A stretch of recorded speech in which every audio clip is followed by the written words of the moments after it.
안녕하세요. 멋진 소개 너무 감사드립니다. 네, 말씀해 주신 것처럼 저는 여자 아이스하키 선수들의 권익 보호를 위해 활동하고 있는 이상은이라고 합니다. 지금은 제가 감사합니다. 지금은 제가 이렇게 박수를 받고 자부심을 느낄 수 있을 만한 프로필을 가지고 있지만 제가 20살만 해도 제 자기소개를 하는 시간이 정말 너무 무섭고 어려웠습니다. 생각해보면 참 당연한 일입니다. 혹시 여기 계신 여러분들도 그러시진 않으신가요? 네. 사실 생각해보면 이유는 간단합니다.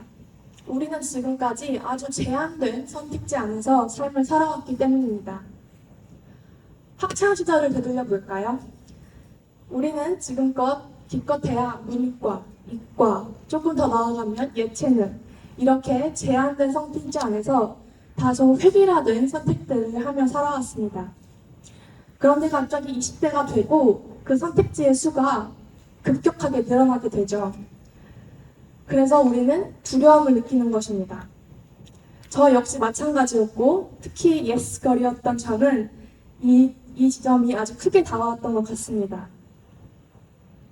말 그대로 저는 예스걸, 누가 뭘 해볼래? 라고 말하면 뭐든지 예스라고 말하는 그런 아이였습니다. 그렇게 해서 하게 된 것이 쇼트트랙, 스피드스케이팅, 아이스하키 이렇게 3가지 동계 스포츠 종목을 하게 되었는데요. 이렇게 다양한 종목에서 수많은 메달을 따내면서도 사실 저는 제가 운동선수라는 생각을 해본 적이 별로 없습니다. 또 부정적인 면을 봤을 때에는 저에게 닥친 파도들에 대해서 잘 인지하지 못했고 그것에 대해서 목소리를 내는 방법도 잘 몰랐습니다.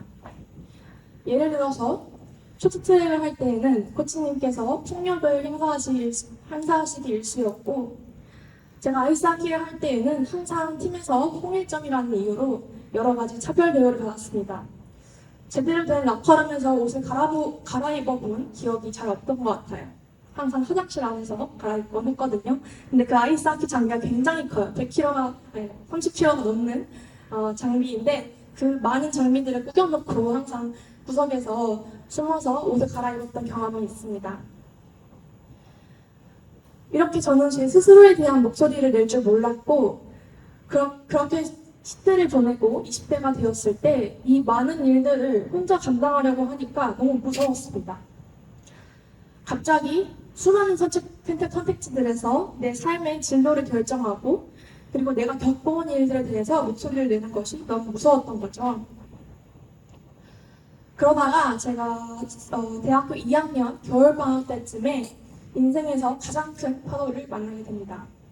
아까 태극단 대표님들께서도 말씀해 주신 점에 저 굉장히 공감을 했는데 저희 어머니께서 뇌출혈에 걸리게 되시면서 정말 큰 충격을 받게 되었거든요. 사실 저희 어머니께서는 슈퍼어머니라는 말이 아주 어울리는 분이셨습니다.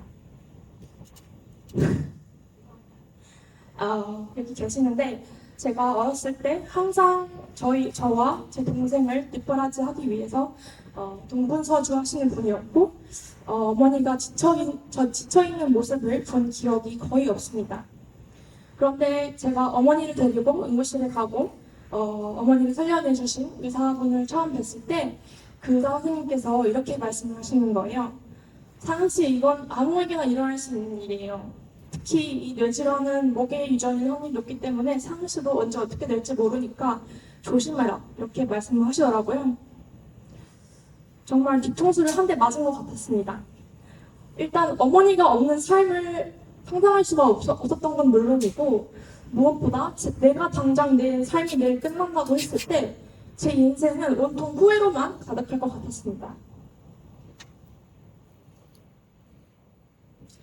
그리고 이후 스스로에게 질문을 던졌습니다. 나는 누구인가? 내가 지금껏 살아온 삶은 어떤 삶인가? 그리고 내가 앞으로의 삶을 좀 더 의미 있게 만들려면 어떻게 해야 할까? 이런 질문들을 던지기 시작했죠. 그리고 저 스스로를 제가 지금껏 살아왔던 세상에서 조금 더 넓은 세상에 던지기 시작했습니다. 지금까지는 선수로서만 스포츠 행사를 경험했다면 이제는 선수 뒤에서 선수들을 서포트하는 역할로 다양한 국제 스포츠 행사에 참여해본 경험인데요. 여기 명찰에 나와 있듯이 스키 월드컵, 아이스하키 세계 선수권 대회, 그리고 2018 평창 동계올림픽까지 다양한 스포츠 경기들에서 서포터로서 선수들을 지원하면서 드디어 저의 열정을 찾게 됩니다. 그건 바로 제가 메달을 따는 그때의 영광보다 저로 인해서 저와 같은 어려움을 겪었던 선수들이 저보다 더 나은 환경에서 스포츠를 즐길 때 희열감을 느낀 것이었습니다. 그리고 이러한 경험을 바탕으로 창조하게 된 것이 바로 제 프로젝트 더 드림리그입니다. 더 드림리그는 스포츠 사회공헌 사업으로서 여자 아이스하키 선수들에게 경기 경험을 제공하고 또 지도자, 관계자들이 함께 성장할 수 있는 하나의 플랫폼입니다.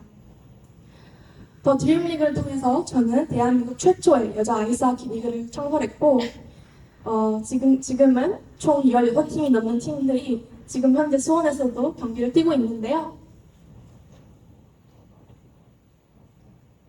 물론 이렇게 더 드림리그를 창설하기 위해서는 여러 가지 과정을 겪어야 했습니다. 그중 하나가 바로 저만의 무기를 만드는 것이었습니다. 저는 저만의 무기, 그리고 급변하는 사회에서 우리가 오늘 닥친 격변을 지금 당장 해결할 수는 없지만 그 격변을 헤쳐나갈 수 있는 여러 가지 수단을 만들고자 했습니다.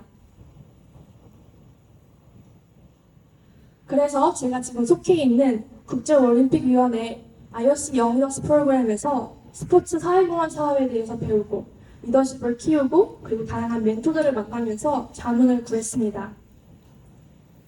그리고 국제관계학을 공부했던 경험을 살려 영국에 넘어가서 국제법 석사 과정을 하면서 선수들의 목소리를 대변할 수 있는 방법을 모색하기 시작했습니다. 또 영국에서 직접 내셔널리그에서 아이스하키 리그를 뛰어보기도 하면서 좀 더 오늘날의 선수들이 겪는 입장들을 이해하려고 노력했습니다.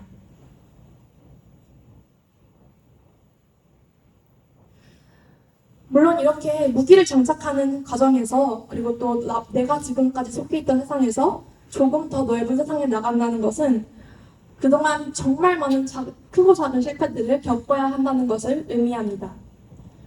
그에 비해서 성공의 순간은 정말 빙산의 일각처럼 저 높이 있고 그리고 그 순간에 다다르더라도 정말 짧게 느껴지죠. 더 드림리그를 창설하는 과정 역시 마찬가지였습니다. 제가 처음 더 드림리그에 대한 아이디어를 피칭했을 때 수많은 투자자들 그리고 심지어는 갇힌 선수들, 지도자들, 관계자들 모두 이 아이디어는 너무 무모하고 너무 어렵다고 말했습니다. 사실 생각해보면 당연한 일입니다. 지금까지 한 번도 없었던 일이기 때문에 아무도 성공했던 데이터를 가지고 있지 않거든요. 그래서 저는 저만의 데이터를 만들어야 했습니다. 그런데 이 저만의 데이터를 만드는 과정에서 가장 중요했던 것은 노라는 대답에 두려워하지 않는 것입니다. 노라는 대답을 들었던 그 시나리오를 나의 피드백을 만들 수 있는 그런 경험으로 여기고 그리고 그 피드백을 통해서 내 계획을 부원하고 수정하는 과정을 겪으면서 저는 점차 이 빙산의 일각인 성공에 다다르게 되었는데요. 저희로서 가장 자랑스러웠던 최근의 업적 중에 하나는 바로 이렇게 최근에 개최되었던 2024 강원 동계 청소년 올림픽에서 대한민국 아이스하키 역사 최초의 메달을 획득했고 그리고 무엇보다 가장 제가 자랑스러운 점은 8세의 소녀들부터 그리고 55세의 어머니들까지 모든 여성 아이스하키인들이 자신만의 꿈을 향해서 달려나갈 수 있는 힘을 주게 되었다는 겁니다. 그리고 저희들의 여정을 이렇게 여러분들과 공유하듯이 다양한 세상의 어디언스들과 소통하고 공유하면서 그들이 속한 사회에서 여성들을 위한 기회를 창출할 수 있도록 용기를 북돋아주고 영감을 주는 역할을 하고 있습니다. 이렇게 여러분들이 자유롭고 안전하다고 느끼는 자신만의 커뮤니티를 만들고 자신만의 플랫폼을 만들어서 함께 빙산에 오르는 기쁨을 맛보셨으면 좋겠습니다.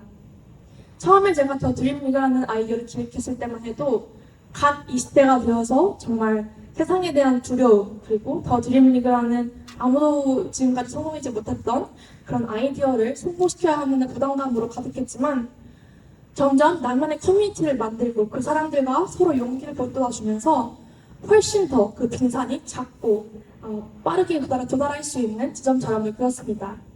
그리고 가장 중요한 것은 내가 지금 타고 있는 파도의 주인이 되었다는 점이죠. 이처럼 저는 20대를 이렇게 저만의 파도를 즐기면서 탈 수 있는 방법으로 헤쳐나가고 있는데요. 30대에는 또 어떤 파도가 닥치고 어떻게 제가 그걸 헤쳐나갈지는 잘 모르겠습니다. 하지만 오늘날 저의 이야기가 여러분들이 앞으로 닥칠 수많은 파도를 마주했을 때 조금이나마 두려움을 덜 수 있는 계기가 되었으면 좋겠습니다. 감사합니다.